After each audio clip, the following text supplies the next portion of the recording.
proyek yang paling tidak mungkin dikerjakan sampai akhir masa jabatan walaupun ditambah 1 kali lagi hingga 3 masa jabatan adalah tidak mungkin jadi atau tidak mungkin bisa membangun ibu kota baru di Penajam, Kalimantan Timur. Ada lagi yang sulit dilaksanakan, yaitu membangunnya mungkin bisa, namun ruhnya tidak akan dapat. Ruh atau semangat mengapa penduduk pindah ke Penajam Kaltim, ibu kota yang katanya kota baru tersebut. Pertanyaan sederhana, apa karena pekerjaan? Cukup memindahkan manusia ke tempat yang baru. Dalam catatan sejarah umat manusia, migrasi perpindahan tempat hidup adalah karena harapan hidup lebih baik dari tempat yang lama. Lebih baik, lebih mudah, lebih aman, lebih sehat, dan banyak lagi semangat hidup yang akan didapat karena harapan baru. Sekarang, harapan apa yang bisa didapat di sana? Seperti banyak yang komentar, kalau begini-begini aja cara kelolaan negaranya, gua pindah ke negara lain aja nih, gua tinggalin dulu nih Indonesia. Ada banyak kalimat itu terdengar oleh kita beberapa tahun ini karena sesaknya, sulitnya mencari kemakmuran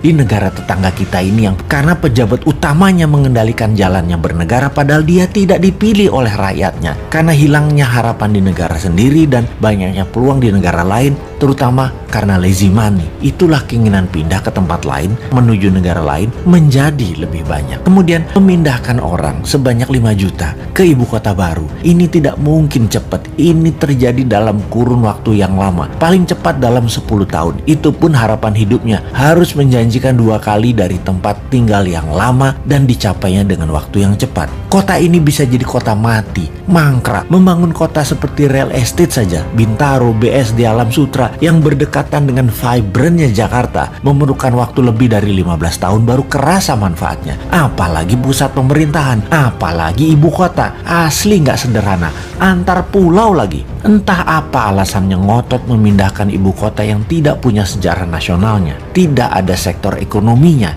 dan tidak ada sektor keamanannya sebagai wilayah terpenting, yaitu ibu kota. Pangkalan militer harusnya dibangun terlebih dahulu agar kalau ada serangan dari utara, dari Malaysia, Tiongkok, Filipina bisa diintercept oleh radar, peluru kendali, dan jet tempur yang pangkalannya harusnya di sekitar utara Penajam, bisa di Balikpapan atau Samarinda. Kekuatan tempurnya harus naik 10 kali lipat dari kekuatan militer sekarang yang ada di Kalimantan Timur. Dan dari pemikiran calon presiden 2024 yang saat ini menjabat Menhan, kayaknya nggak ada agenda melindungi ibu kota baru Penajam dianggarkan dan direncanakan dalam buku putih Kemhan sampai tahun 2024. Banyak orang jadi meragukan kemampuannya mengelola negara secara utuh ke depannya. Yang paling berat adalah strategi keuangan pemerintah ala kelolaan sekarang yang selalu berhutang itu. Hutang kalau untuk hal yang produktif masih mending. Membangun ibu kota itu produktifnya di mana? Ibu kota itu bukan profit center tetapi cost center. Jadi lupakan proyek ibu kota yang hanya pencitraan dan jargon.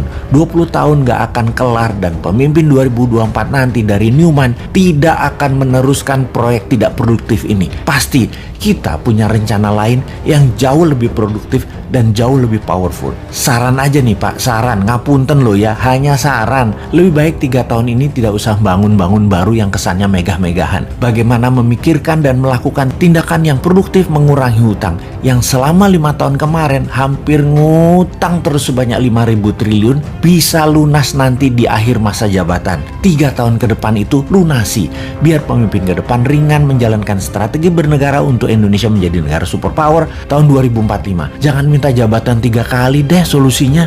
Ketika mitra bisnis saya mengatakan bahwa bagaimana kalau kita buat metaverse ibu kota Penajam untuk kita presentasikan ke pemimpin tertinggi negeri ini, saya berkerut kening. Dia bercerita melalui HP di awal tahun baru ini dengan sangat semangat. Dimana kalau metaverse-nya jadi, maka rakyat akan lebih mendukung Penajam sebagai ibu kota yang sekarang banyak yang mencerca karena wilayah tersebut banjir, serta akan menjadi hambalang kedua karena memindahkan 5 juta orang tidak sederhana ke suatu daerah baru, serta membangunnya mahal dan lama, keburu garing itu bangunan. Metaverse diharapkan bisa menjadi media pemahaman, semacam melihat dan hidup di dunia Sims, gamenya anak-anak itu. Dengan rakyat bisa jadi para avatar yang tinggal di sana. Terlihat sempurna idenya, namun mitra saya ini rasanya belum paham filosofi dari Metaverse. Mungkin karena dia terlalu semangat mengingat sejak beberapa bulan yang lalu Mardigo Nation diluncurkan program di Metaverse yang sedang dibuat yang akan memakan kira-kira waktu 1 tahun pembuatannya. Mardigo Nation itu bukan Mardigo, bukan Bosman World. Mardigo adalah kependekan dari filosofi perjalanan kehidupan yang mana mbah saya berikan kepada saya. Namun jujur belum bisa dijalani dengan benar karena nama adalah doa kan? Jadi yang penting sudah ada niatnya, sudah ada doanya. Mardigo aslinya adalah kependekan dari Margi Dining Gusti. Margi itu jalan, Gusti itu Allah. Arti sederhananya adalah jalan menuju Tuhan atau tarekat. Mardigo Nation adalah negara berjalan menuju Tuhan dan paling gampang mengajarkannya dengan experiencing, yaitu menggunakan metaverse. Dengan istilah lain, Mardigo Nation adalah Mardigo First, Mardigo Universe, dunia berjalan menuju Tuhan. Filosofi dari dunia metaverse adalah membuat dunia nyata yang saat ini kita tinggali, the real world, hanya sebagai tempat hidup, tempat yang sehat atau living space yang sehat. Kita hidup, makan, bekerja, menjadi dunia ini menjadi lebih luas. Namun dua hal yang akan pindah ke metaverse yaitu dunia administrasi, dunia bisnis, seni, art, teknologi, dan perdagangan. Dan yang tertinggal di dunia nyata adalah rumah sakit, kesehatan, kafe, resto, gudang, pertanian, industri. Namun gedung kantor yang administratif akan musnah pindah ke metaverse. Alias kalau metaverse dibawa ke ibu kota yang baru yang 90% adalah kegiatan administrasi, maka semua itu bisa tidak jadi dibangun. Ngapain membangun dengan dana 1.000 triliun dalam 5 tahun ke depan bentuk fisiknya? Mending buat metaverse hanya 2 triliun kali. Pusat pemerintah negara, pegawai departemen semua kerja dari manapun bisa tinggal dan matanya tinggal dikasih VR, helm ber-TV, alat komunikasi. Administrasi semua pindah ke blockchain. Dan kalau metaverse dijelaskan ke old mind, ya mulai semua kalau kayak gini dijelasinnya. Sekali lagi, metaverse akan menghilangkan gedung kantor, administrasi, dan tempat jualan retail dalam seketika yang memberikan kemudahan untuk hidup ke depannya dari sisi yang lain. Jadi mulai paham ketika kita mengatakan Najam tak perlu dibangun sebagai pusat pemerintahan secara masif fisiknya, buat saja secara digital. Ini akan menohok old mind. Namun kalau old mind berani berubah menjadikan metaverse versinya, maka Indonesia akan menjadi negara pertama di dunia yang pusat pemerintahannya 100% digital. Itu sangar namanya. Oke deh sahabat, banyak yang masih wagu atau gamang dengan metaverse yang mungkin 10 tahun lagi baru bisa jadi secara nyata dan real. Jadi ingat-ingat seperti beli Bitcoin di tahun 2010. Kalau kamu punya $100 beli di tahun 2010, maka di tahun 2021 kemarin nilai uang kamu adalah $12 juta. Benar, naik 120.000 kali. Metaverse saat ini itu masih early adapter. Mau ambil peluang di metaverse atau masih mau bikin fisiknya itu di penajam, ya monggo. Semua ini nanti Anda kok yang dicatat dalam sejarah ke depannya, bukan kami. Kami mah punya usulnya revolusioner.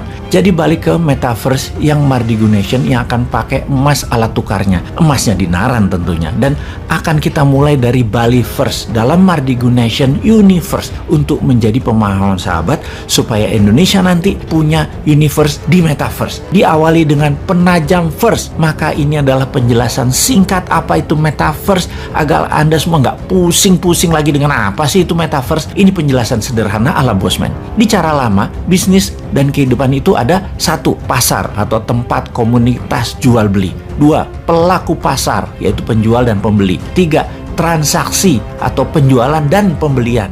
4. Catatan transaksi atau dokumen pembukuan. 5. Alat tukar atau mata uang atau currency. 6. Dagangan, barang yang dijual beli. Jadi kemudian di metaverse bagaimana? Di metaverse itu begini. Metaverse itu adalah pasar, living space-nya. Avatar itu mewakili pelaku pasar. Transaksi ya transaksi. Kemudian blockchain itu dokumentasi atau pembukuan. 5. Cryptocurrency itu adalah mata uangnya di metaverse. Dan terakhir, NFT itu barang dagangan. NFT itu bisa mandiri sebagai produk digital atau bisa juga sebagai avatar mewakili produk non-digital. Sementara avatar itu adalah Anda yang dilengkapi dengan kecanggihan AI. Jadi bayangkan kalau manusia Indonesia di Penajam First adalah para avatar yang pada akhirnya bisa membuat dirinya di dunia nyata menjadi manusia unggulan beneran. Karena dalam pikiran bawah sadar manusia, mereka tidak mengenal apa itu reality, apa itu imajinasi, yang kemudian oleh Walt Disney dikatakan, "My imagination create my reality." Selamat datang masa depan.